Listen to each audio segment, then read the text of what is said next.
Hi hello నమస్తే welcome to social trend. నేను మీ సౌజన్య.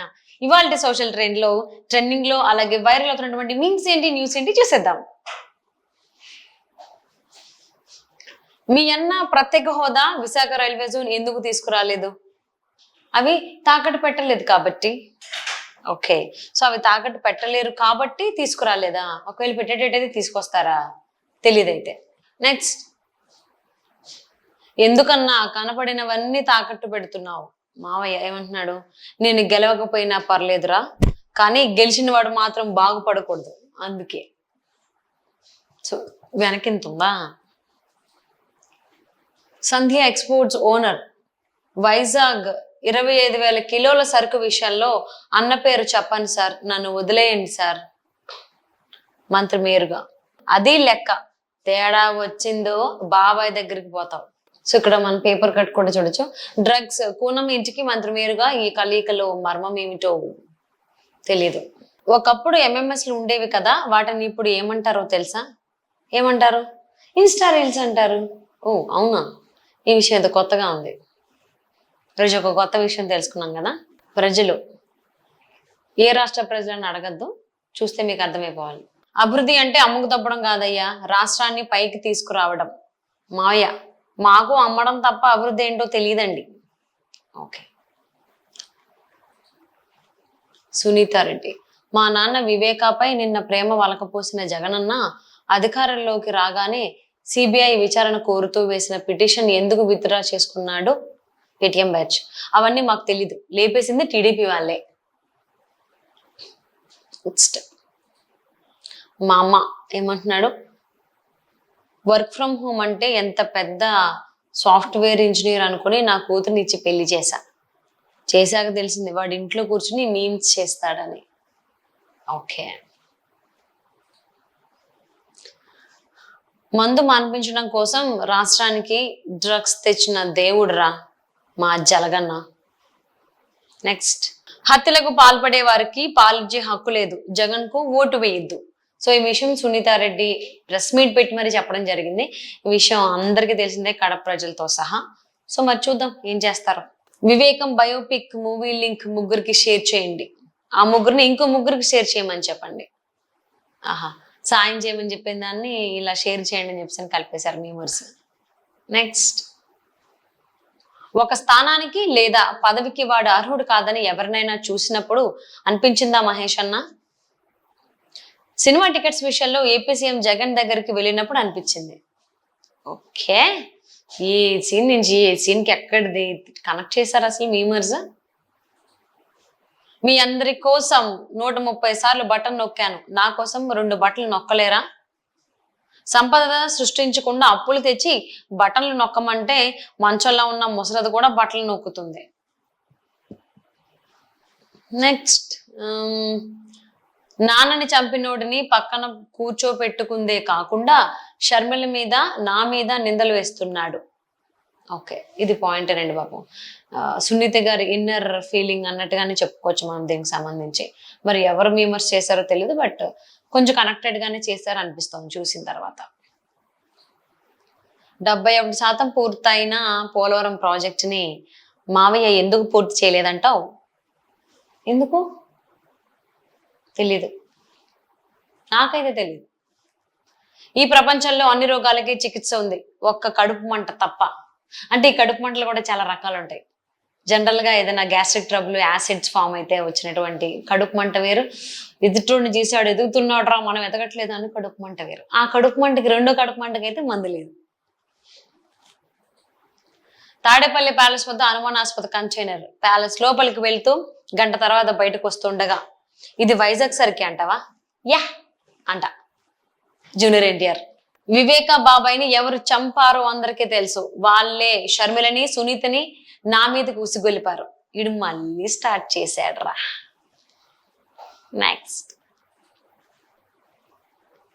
భారాసాకు భారీ షాక్, వరంగల్ బరి నుంచి వైదొలిగిన కడియం కావ్య కాంగ్రెస్ తరపున పోటీ చేసే అవకాశం హస్తంగూటికి చేరనున్నట్లు ప్రకటించిన కేకే 30న తాను చేరుతున్నానన్న మేయర్ విజయలక్ష్మి. సో అంటే తెలంగాణలో బీఆర్ఎస్ పార్టీకి ఇంకా కాలం చెల్లినట్లేనా? అంటే వరంగల్ నుంచి కడియం కావ్య టికెట్ ఇచ్చిన తర్వాత కూడా బీఆర్ఎస్ నుంచి ఆవిడ అక్కడి నుంచి పార్టీ నుంచి బయటకు వచ్చేసి కాంగ్రెస్ లో చేరుతున్నారు అని చెప్పేసి మాటలు వస్తున్నాయి. ఊహాగానాలనా లేకపోతే నిజంగానే కడియం కావ్య బీఆర్ఎస్ కి రిజైన్ చేసేసి పార్టీ నుంచి బయటకు వచ్చి కాంగ్రెస్ గుడికి చేరేటువంటి అవకాశం ఉందా చూద్దాం. మరి 30న అయితే మేయర్ విజయలక్ష్మి కాంగ్రెస్ లో చేరుతున్నారు అన్నటువంటి కూడా వార్తలు కూడా వస్తున్నాయి. సో 30 రేపే కాబట్టి మార్చి 30 చూద్దాం చేరుతారా చేరరా, ఇవన్నీ ఊహాగానాల వరకేనా, వాళ్ళందరూ మళ్ళీ బీఆర్ఎస్ లోనే ఉంటారా ఏంటని చూద్దాం. బట్ హస్తం గూటికి చేరనున్నట్లు కేకే గారు ప్రకటించారు అని అయితే వస్తుంది వార్తలు. వీటిలో వాస్తవం ఎంత ఉందనేది మాత్రం వాళ్ళు చేరేంత వరకు చెప్పలేము. రాజకీయాలు కాబట్టి ఏ క్షణం ఏదైనా జరగచ్చు, చూద్దాం. Let's see. డిటర్జెంట్ కి సంబంధించిన యాడ్ ఇది, దాన్ని ఎలా మార్చారు చూసారా, కలర్ కాంబినేషన్ కనెక్ట్ అయింది కదా అని. ఈ మీమర్స్ ఉన్నారే మో, అవినీతి మరకల దుమ్ము దులిపేస్తోంది, పరువు పోనివ్వకుండా ఈడీ అండ్ సిబిఐ దాడుల నుంచి రక్షణ, జాయిన్ బీజేపీ ప్లస్, అవినీతి మరకలన్నీ మటుమాయం. ఏం కనెక్ట్ చేశారండి, సూపర్ అసలు. నెక్స్ట్, రూపాయి రికార్డు పతనం, దేశ చరిత్రలోనే తొలిసారి మోడీ పాలనలో భారత కరెన్సీ విలువ, బీజేపీ దద్దమ్మ పాలనలో ఆల్ టైమ్ హైకి చేరిన డాలర్ విలువ, మరింత క్షీణించిన రూపాయి. So sad actually. మన రూపాయి రోజు రోజుకి డాలర్స్ లో పడిపోతుంది అనేది వినడానికి చాలా బాధాకరంగా ఉంది. పెరగాలని కోరుకుందాం, హోప్ సో. అప్పులు ఊబిలో ఆంధ్ర, అప్పులు 10 లక్షల కోట్లకు పై మాటే, అప్పు చేయనిదే పూట గడవని వైనం, ఏడాదిలో 341 రోజుల పాటు అప్పులే, ఆర్థిక సంఘం నిబంధనలు మీరి 42% పైగా అప్పులు. Nothing in our hands. రైతులకు జగనన్న చేసిన మోసాలు, ప్రతి రైతు కుటుంబానికి పెట్టుబడికి 5 ఏళ్లలో 50,000 ఇస్తాం, పంట వేసే సమయానికి మే నెలలోనే 12,500 ఇస్తాం, పంట బీమా ప్రీమియం మొత్తం ప్రభుత్వమే చెల్లిస్తుంది. ఓకే, ఇవన్నీ చెప్పారు కానీ ఏమీ చేయలేదట. బీఆర్ఎస్ పాలనలో కాదిది అవినీతికి అనర్హం.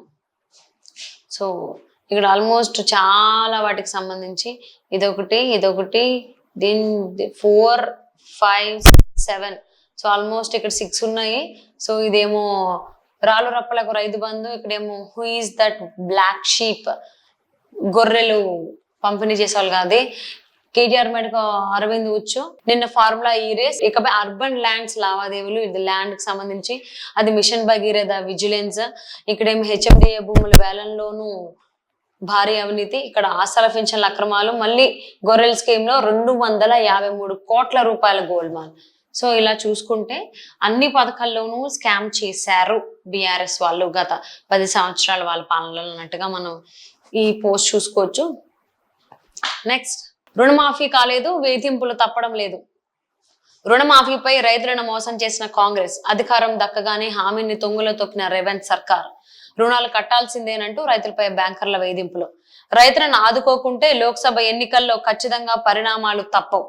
కాంగ్రెస్ 100 రోజుల పాలన, క్రిమినల్స్ కు పగ్గాలు, క్రైమ్ కు చుట్టాలు, బీజేపీ నాయకులపై అక్రమ కేసులు ఎందుకు, బాధితులకు న్యాయం కోరినందుక, మతోన్మాదానికి నిలదీస్తున్నందుక, దోషులను శిక్షించమన్నందుక, కాంగ్రెస్ రిమోట్ కంట్రోల్ ఎవరి చేతుల్లో ఉంది. ఇందిరమ్మ రాజ్యంలో ప్రశ్నార్థకమవుతున్న విద్యార్థుల భవిష్యత్తు.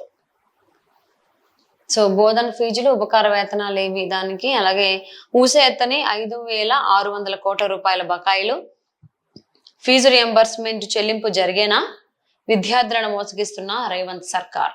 బీఆర్ఎస్ కాంగ్రెస్ స్నేహగీతం, ఫిరాయింపులతో బలపడుతున్న మిత్రబంధం, గతంలో ఢిల్లీలో ఇప్పుడు గల్లీలో కొనసాగుతున్న అనధికార పొత్తు, ఫిరాయింపుదారులపై చర్యలలో కేసీఆర్ రేవంత్ ఒకే బాట, ప్రజాస్వామ్య స్ఫూర్తిని దెబ్బతీస్తున్న తెలంగాణ బిల్లా రంగా కేసీఆర్ రేవంత్. రైతుల పాలిట శాపంగా అసమర్థ కాంగ్రెస్ పాలన, రైతులకు సాగునీరు ఇవ్వలేని దుస్థితిలో కాంగ్రెస్ ప్రభుత్వం, 3 నెలల్లో రాష్ట్ర వ్యాప్తంగా 138 మంది రైతుల ఆత్మహత్యలు, 100 రోజుల్లో ఏకంగా 50 టీఎంసీల నీళ్లు సముద్రంలోకి, సాగునీరు లేక ఎండిన పొలాలకు ప్రభుత్వం నష్టపరిహారం అందించాలి, పెద్దపల్లి పార్లమెంట్ బీఆర్ఎస్ అభ్యర్థి కొప్పుల ఈశ్వర్. సో వ్యూయర్స్ చూసారు కదండి, ఇది వాళ్ళ సోషల్ ట్రెండ్. నచ్చితే లైక్ చేయండి, మీ ఫ్రెండ్స్ కి రిలేటివ్స్ కి షేర్ చేసుకోండి. Thank you for watching.